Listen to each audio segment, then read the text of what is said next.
ప్రియమైన దేవుని బిడ్డలారా, ప్రభు పేరట మీ అందరికీ నా హృదయపూర్వకమైన వందనాలు చెల్లిస్తున్నాను. దేవుడిచ్చిన అవకాశాన్ని బట్టి దేవుడికి నా హృదయపూర్వకమైన వందనాలు చెల్లిస్తున్నాను.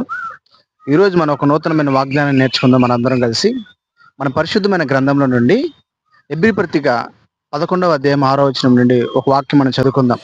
దేవుడు తన్ను వెతుకు వారికి ఫలము దయచేయను.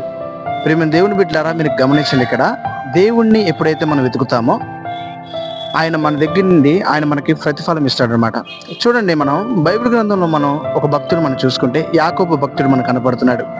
ఆయన రాత్రంతా కలిసి దేవుడితో మాట్లాడటానికి ఇష్టపడ్డాడు, దేవుణ్ణి వెతకటానికి ఇష్టపడ్డాడు.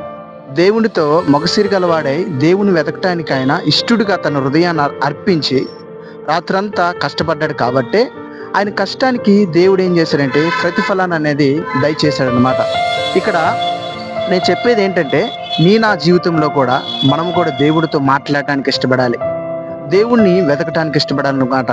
మనకున్న బాధలను బట్టి, మనకున్న సమస్యలను బట్టి, మనకున్న ఇరుకులను బట్టి ఏది ఏమైనా కూడా దేవుణ్ణి మాత్రం మనం వెతకటానికి ఇష్టపడే వారిగా ఉండాలి. లోకానుసారముగా ఎన్ని నిందలు పడ్డా కూడా తను మాత్రం దేవుడితో మాట్లాడటానికి ఎక్కడో కూడా అలగల. యొక్క నిందలకు తనకు అవమానం అనిపించినా కూడా తన ప్రేమంతా కూడా దేవుని మీదే పెట్టింది. తను కష్టపడ్డ విషయానికి, తను వెతికిన విషయానికి దేవుడు ఏం చేశాడంటే రాజులను అభిషేకించే గొప్ప బహుమతి సమూయేలు రూపంలో ఇచ్చాడనమాట. ఇక్కడ యాకోబు జీవితంలో కూడా తను వెతికిన అవకాశాన్ని బట్టి దేవుడు ఏం చేశాడంటే పరలోకం నుండి దిగి వచ్చాడు. నా జీవితంలో కూడా మన దేవుని వెతుకుదాం. దేవుని యొక్క ఆలోచనలు కలిగి మన హృదయాన్ని ఆయనతో వెంట పెట్టుకుని నడిచే కృప దేవుడు మనకిచ్చునుగాక. ఆమేన్.